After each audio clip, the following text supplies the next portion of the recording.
안녕하세요.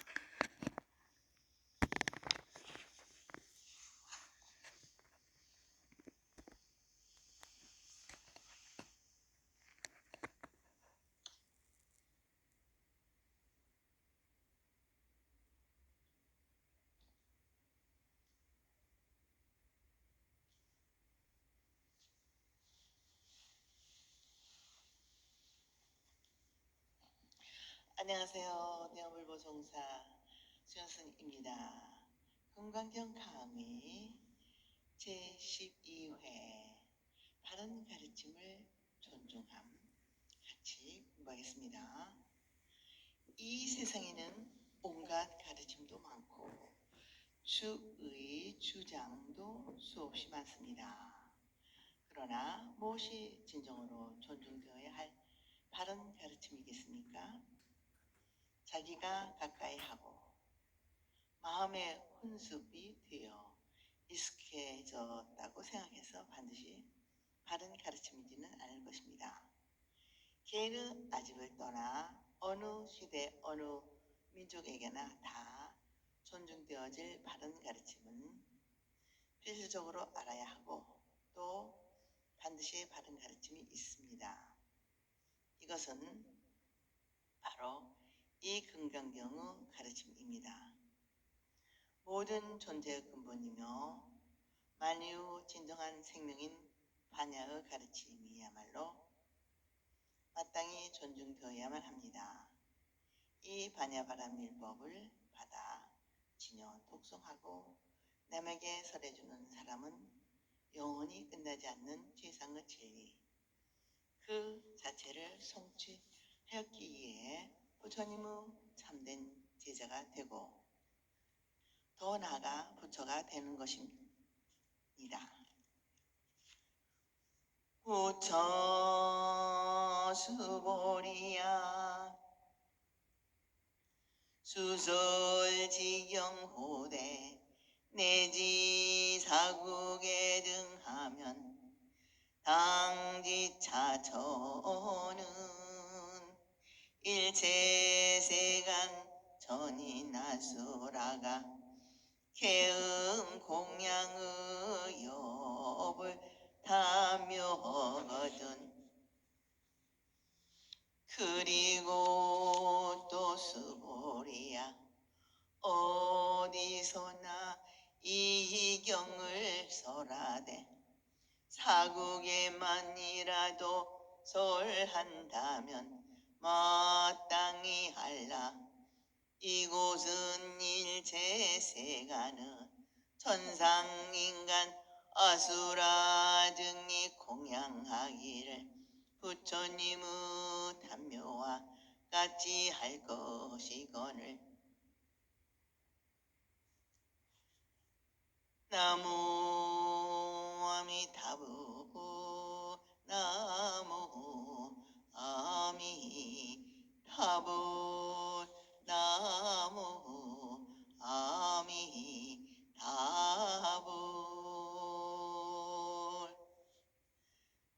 금강경의 공동에 대하여 집중적으로 널리 알리는 대문입니다. 우리는 그동안 계속하여 철저하게 상을 깨뜨려 왔습니다. 그러다 보니 이 금강경마저 무시하게 되었습니다. 그러나 진정으로는 금강경의 도리가 너무나 훌륭하니 널리 금강경을 선양해 이야기했다기에 이렇게 칭찬을 하는 것입니다. 금강경을 내세우면 금강경이라는 상이 생기게 되어 금강경의 도리에는 맞지 않게 되지만 금강경을 내세우지 아니하면 금강경을 알 수가 없게 됩니다. 그래서 보정을 계속하다가도 곳곳에서 금강경이 훌륭하고 금강경의 가르침이 훌륭하다고 이렇게 칭찬하는 것입니다. 어느 정도의 공덕이 있느냐 하면 이 금강경 전체나 사국에만이라도 뜻을 바르게 설한다면 모든 사람과 모든 신들이 부처님의 탐묘에 공양을 올리는 것과 똑같은 마음가짐으로 공양을 올린다는 것입니다. 초기 불교에는 불상을 만들어 모시지 않고 부처님의 전신 사리를 나눠 탑을 만들어 그 속에 사리를 안치하여 예배하였습니다. 부처님의 유고를 모셨으니 묘가 되겠고 거기에 신앙적인 마음을 보태 아름답게 장식을 하였으니 탑묘라고 하는 것입니다. 그러니 이 탑묘는 바로 부처님이 계시는 것과 같은 것입니다. 그래서 거기에 꽃, 초, 향 등으로 공양을 올리게 된 것입니다. 그리고 탑묘라는 말에서도 부처님 열반 후에 경전이 결집된 것을 짐작할 수 있습니다. 부처님 스스로 자기의 묘를 말하지 않았을 것이기 때문입니다. 항하항 유인이 진능수지 독성하는 것이니요 수보리야 탐지지는 성취 최상 제일 희유지법이니 어찌 하물며 어떤 사람이 능히 경을 다수지하고 독송함이겠는가. 수보리야 마땅히 알라. 이 사람은 최상이며 제일 희유한 법을 성취하느니라. 사국에는 금강경 전체에 비하면 아주 적은 부분입니다. 사국에만이라도 받아들이고 독송하면 그 공덕이 부처님의 탐묘에 공양하는 마음가짐으로 여러 신들과 사람으로부터 공양받게 되는데 이 경 전체를 받아들이고 외우는 그 공덕은 더 이상 말할 필요가 없을 것입니다. 그 사람은 바로 최고로 높고 제일로 드문기도 깊은 법을 성취할 것입니다. 어떻게 하여 그 사람이 희유한 법을 성취했겠습니까? 그것은 간단합니다. 바로 상을 떠나 보내는 것입니다. 상의 구름만 벗겨내면 그 자리에서 바로 부처가 되는 것입니다.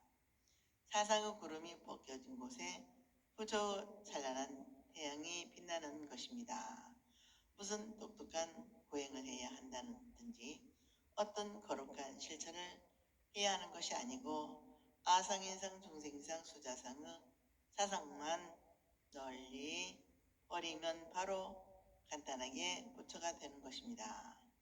그래서 이 금강경이 더욱 더 소중한 것입니다.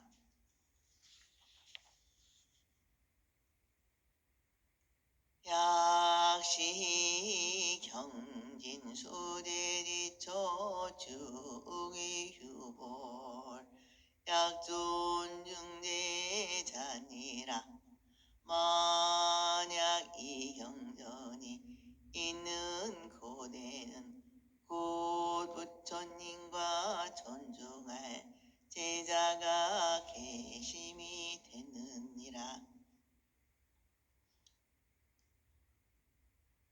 어떠한 도리가 한 민족에게는 맞고 다른 민족에게는 합당하지 않다면 참된 진리가 되지 못합니다. 어느 시대 어느 지역에서도 한결 같아야 합니다. 상을 떠나 보내면 즉 그 즉시로 부처 진실 자리를 본다는 투철한 가르침을 펴는 이 금강경을 참된 진리로 영원한 진리로 존중받아야 합니다. 어느 정도로 존중되어야 하는가 하면 부처님의 뛰어난 10대 제자들 1255인의 상수 스님들 문수보살, 호연보살, 관세음보살, 지장보살처럼 존중되어야 합니다. 그리하여 바른 가르침은 바르게 존중될 수 있다고 또 널리 전할 수 있습니다. 이 시대에는 발달된 과학, 문명과 풍요로운 물질 속에서 편리함과 안락함을 그 어느 시대보다 풍족하게 누리고 있습니다. 높은 교육을 받고 평등한 인권 속에서 유사일에 가장 많은 사람들이 인간답게 살아가며 그래도 행복을 누리고 있다고 할 것입니다. 그러나 좀 더 관심을 갖고 둘러보면 진실로는 행복한 것 같지 않습니다. 예우 범절이 타락하여 인류를 버리는 사건들, 사업화로 인한 자연 파괴와 그로 인한 각종 공해 문제, 꽉 차버린 사회 자체가 안에서 인간 상실감 등 그 어떤 불안감도 공허감도 무관심이 이 세상에 가득 차 있는 것 같습니다. 그리하여 그 소유감에서 벗어나고자 나름대로 진리를 찾아 모색하기도 합니다. 그때 신비한 정신세계에 관한 이야기를 듣게 되면 정신없이 빨려들게 됩니다. 아무런 분별 없이 거기에 자기 인생의 온 가치를 매달게 되는 것입니다. 사람이라면 기본 상식이 비슷하고 판단력이 대동소이한 면도 있겠지만 어느 순간에 현혹시키는 주의나 교설에 빠지게 되면 그 어떤 바른 충고도 소용이 없게 됩니다. 얼마 전 사회적으로 큰 소통을 일으켰던 휴거설이나 새로운 가르침이라는 그런 뜻한 이름 아래 각종 문제를 일으키는 것은 주위에서 종종 볼 수 있습니다. 그렇게 되면 거기에 빠진 자기 자신은 말할 것도 없고 주유 가족들이 당하는 고통을 말할 수 없이 큰 것입니다. 심지어는 목숨까지 위협받고 나아가 사회 전체가 불안해지기까지 하는 것입니다. 그래서 우리 불자들이 전법에 심서야 하는 까닭은 바른 가르침을 널리 펴야 하기 때문입니다. 종교와 인연 맺기를 쉽습니다. 그러나 바른 인연을 맺기는 쉬운 일이 아닙니다. 이 금강경의 바른 가르침을 받아 불교를 팽자한 삿된 가르침을 물리쳐야 합니다. 이렇게 밝고 환한 가르침이 있는데 얕은 방편에 치우칠 까닭이 없습니다. 우리들의 심전을 개발하고 그리하여 남에게 바른 가르침으로 펴 그들도 경전 정사를 갖춰 가도록 도와줘야 합니다. 불교에서는 그 어떤 가르침보다 지혜를 강조합니다. 어떤 한 관심의 선악 시비를 떠나는 유리적인 차원의 지혜가 아니다. 본질적으로 편단 기준을 떠나 있는 텅 비어 광명이 두루 비치는 반야의 지혜를 말합니다. 모든 부처님과 부처님의 깨달음을 낸 이 참되고 바른 금강경의 가르침은 마땅히 부처님이 계신 것과 같이 또 존경받을 만한 부처님의 제자가 계신 것처럼 부처님의 담요처럼 영원토록 존중되어야 합니다.